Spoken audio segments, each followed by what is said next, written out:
Pernahkah kalian bertemu seseorang yang ternyata sudah lama meninggal? Bagaimana jika orang itu mengajak kalian menginap, berbicara, tertawa, bahkan makan bersama? Sebelum akhirnya kalian mengetahui bahwa seluruh penduduk sekitar sebenarnya sudah menganggap rumah itu kosong sejak 3 tahun lalu.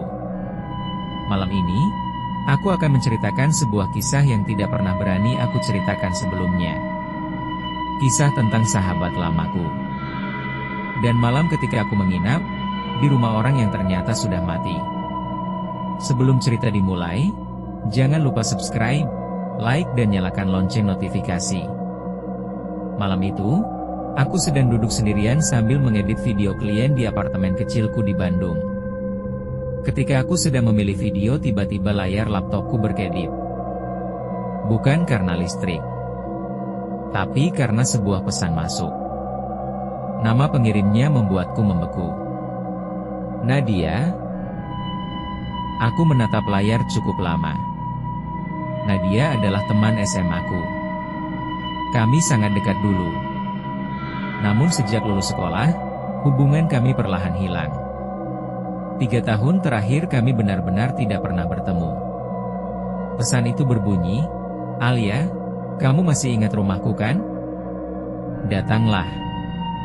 Aku sendirian. Aku tersenyum kecil. Aneh, di tengah malam seperti ini, Nadia tiba-tiba menghubungiku. Aku membalas, "Kamu di mana sekarang?" Tidak lama kemudian balasan masuk. Di rumah lama. Tempat kita sering belajar dulu. Aku butuh teman. Entah kenapa aku tiba-tiba merinding di sekujur tubuhku. Aku mencoba menelepon, namun tidak diangkat. Namun beberapa detik kemudian masuk foto. Foto ruang tamu rumah Nadia. Masih sama seperti dulu. Lampu kuning redup. Lemari kayu tua. Dan jam dinding yang selalu berbunyi setiap pukul 12 malam. Aku terdiam. Karena aku ingat sesuatu. Rumah itu berada di desa terpencil yang sudah lama kutinggalkan. Tempat yang selalu membuatku merasa tidak nyaman. Tapi malam itu, rasa penasaran mengalahkan semuanya. Aku akhirnya memutuskan pergi besok pagi. Aku tidak tahu, keputusan itu akan menjadi kesalahan terbesar dalam hidupku. Keesokan harinya aku berangkat menggunakan mobil sewaan. Semakin jauh perjalanan, jalanan semakin sepi. Pepohonan tinggi menutupi langit. Kabut mulai turun meski masih sore. Aku beberapa kali mencoba menghubungi Nadia. Tetapi tidak pernah ada jawaban. Anehnya, setiap kali telepon tersambung, aku mendengar suara napas. Pelan. Berat. Seolah seseorang berdiri sangat dekat dengan mikrofon. Aku mulai merasa tidak nyaman. Namun aku terus melanjutkan perjalanan. Sekitar pukul 6 sore, aku akhirnya memasuki desa tempat Nadia tinggal. Desa itu terasa berbeda. Terlalu sunyi. Tidak ada anak-anak. Tidak ada suara televisi. Tidak ada orang duduk di teras rumah. Hanya suara jangkrik dan angin. Saat mobilku melewati jalan utama, aku melihat seorang pria tua berdiri di depan warung. Aku menghentikan mobil dan bertanya, "Permisi Pak, apakah rumah Nadia Prameswari masih di ujung jalan ini?" Pria tua itu langsung pucat. Tatapannya berubah aneh. "Ngapain kamu ke rumah itu?" Aku tersenyum canggung. "Saya temannya." Pria tua itu menelan ludah. Lalu berkata pelan, "Kalau malam belum terlalu larut, lebih baik pulang." Sebelum aku sempat bertanya lagi, pria itu buru-buru masuk ke warung dan menutup pintunya. Rumah Nadia berada paling ujung desa, dikelilingi pohon bambu besar. Aku langsung mengenalinya. Rumah 2 lantai bercat putih kusam. Namun ada yang aneh. Rumah itu terlihat seperti tidak pernah direnovasi. Padahal dulu ayah Nadia sangat menjaga rumahnya. Cat dinding mulai mengelupas. Halaman dipenuhi rumput liar. Tetapi lampu ruang tamu menyala. Aku turun dari mobil perlahan. Udara terasa jauh lebih dingin. Ketika aku mengetuk pintu, pintu itu terbuka sendiri. Dan Nadia berdiri di sana. Wajahnya masih sama. Cantik. Lembut. Tetapi lebih pucat. Matanya terlihat sangat lelah. "Alia," suaranya pelan. Aku langsung memeluknya. Tubuhnya dingin sekali. Sangat dingin. "Kamu kenapa hilang begitu lama?" tanyaku. Nadia tersenyum tipis. "Aku nggak kemana-mana. Kalian aja yang lupa sama aku." Kalimat itu membuatku merinding. Namun aku mencoba mengabaikannya. Malam mulai tiba. Dan aku masuk rumah itu. Tanpa sadar, aku baru saja masuk ke tempat yang seharusnya tidak lagi dihuni manusia. Di dalam rumah, semuanya terasa aneh. Terlalu sunyi. Tidak ada suara televisi. Tidak ada suara dapur. Bahkan jam dinding pun tidak berdetak. Padahal dulu rumah Nadia sangat ramai. Aku duduk di meja makan. Di sana sudah tersedia makanan. Nasi, sup ayam, dan teh hangat. Namun ketika aku mencicipi sup itu, rasanya hambar. Seperti tidak memiliki rasa sama sekali. Aku melihat Nadia hanya duduk diam menatapku. "Kamu gak makan?" tanyaku. Nadia menggeleng pelan. "Aku udah gak lapar." Aku tertawa kecil. Tetapi semakin lama aku merasa semakin tidak nyaman. Karena sejak aku datang, aku tidak melihat siapapun selain Nadia. "Ayah ibumu kemana?" Nadia menatap kosong ke arah dapur. "Masih di rumah." Aku menoleh. Tidak ada siapa-siapa. Dan saat itulah, aku mendengar suara kursi bergeser dari ruang belakang. Aku spontan berdiri. "Nadia, ada orang?" Namun Nadia hanya tersenyum. "Jangan takut. Mereka senang ada tamu." Setelah makan malam, Nadia mengajakku ke ruang tengah. Di sana masih ada foto keluarga besar mereka. Namun ketika aku memperhatikan lebih dekat, aku merasa ada yang salah. Di foto itu terdapat pita hitam kecil di sudut bingkai. Tanda orang meninggal. Dan pita itu berada tepat di foto Nadia. Tubuhku langsung dingin. Aku menoleh pelan. "Nadia, ini apa?" tanyaku. Nadia berdiri diam di belakangku. Wajahnya tidak lagi tersenyum. Semua orang percaya aku sudah mati. Aku tertawa gugup. "Hah? Maksud kamu bercanda kan?" Namun Nadia tidak menjawab. Lampu ruang tengah tiba-tiba berkedip, kemudian mati. Suasana menjadi gelap. Dan di dalam gelap itu, aku mendengar banyak bisikan. Pelan. Saling tumpang tindih. "Pergi. Jangan tinggal. Dia bukan manusia." Aku langsung menyalakan senter kecil yang selalu aku bawa. Dan Nadia sudah tidak ada. Aku mulai panik. Aku memanggil nama Nadia berkali-kali. Tidak ada jawaban. Namun tiba-tiba terdengar suara langkah kaki dari lantai 2. Aku menatap tangga tua itu. Entah kenapa, kakiku berjalan sendiri menaikinya. Udara semakin dingin. Dan bau anyir mulai terasa. Di ujung lorong lantai 2 terdapat satu pintu terbuka sedikit. Cahaya merah samar keluar dari dalam. Aku mendekat perlahan. Dan ketika aku melihat ke dalam, napasku berhenti. Ruangan itu penuh foto Nadia. Semua foto dipasang di dinding. Beberapa foto sudah terbakar. Beberapa lainnya dicoret. Di tengah ruangan ada meja kecil. Di atasnya terdapat lilin dan guci abu. Aku membaca tulisan di bawah guci. Nadia Prameswari 1999-2023. Tanganku langsung gemetar. Tiba-tiba suara Nadia terdengar tepat di belakangku. Kamu akhirnya tahu. Aku membalik badan. Dan untuk pertama kalinya, aku melihat wajah aslinya. Matanya hitam seluruhnya. Kulitnya pucat membiru. Lehernya penuh bekas jeratan. Aku menjerit. Aku mundur ketakutan. Namun Nadia tidak menyerang. Ia justru menangis. Air matanya hitam. Aku nggak pernah bisa pergi, katanya lirih. Tubuhku gemetar.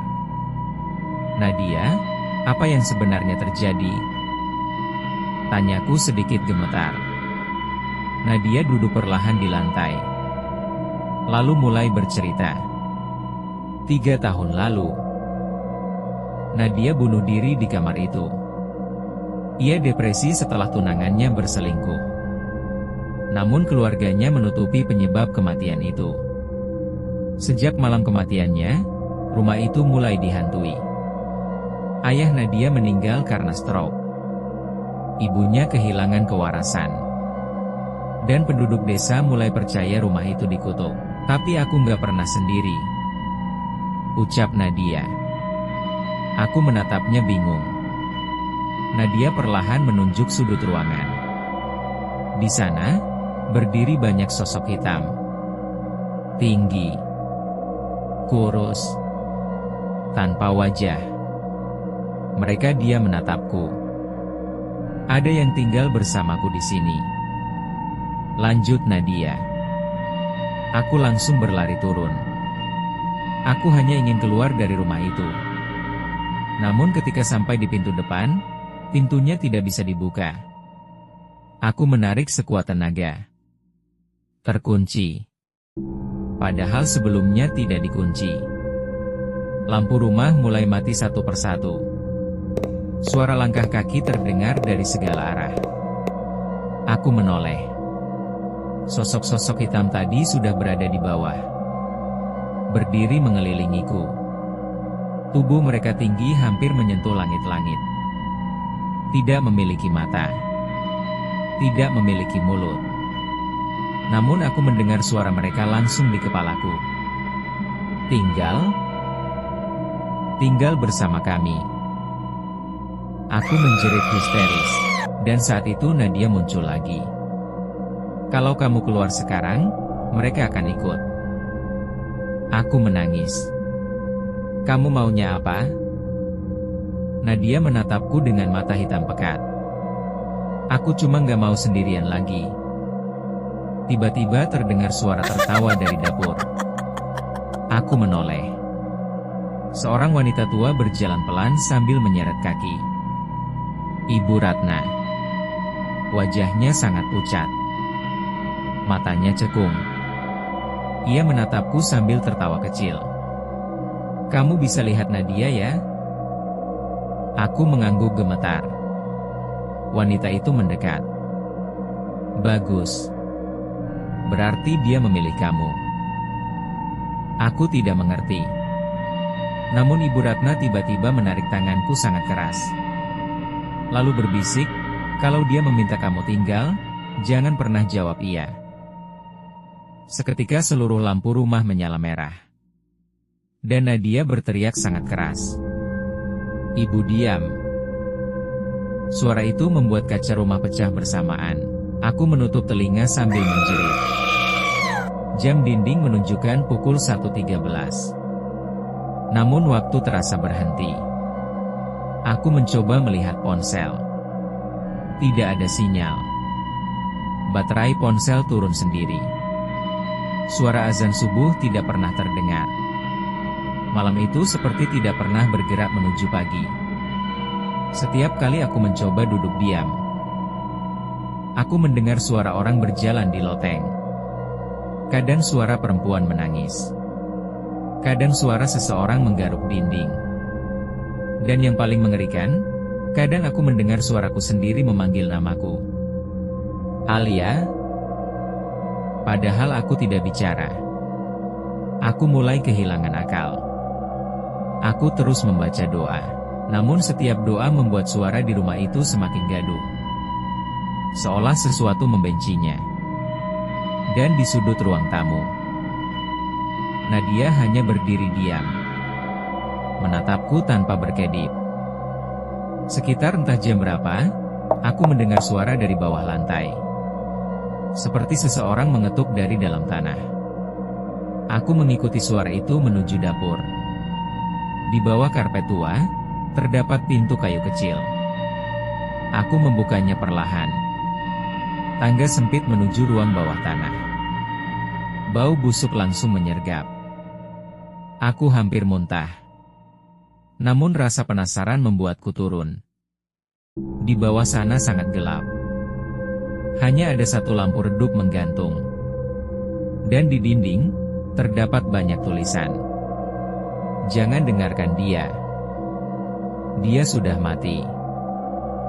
Jangan menjawab suaranya.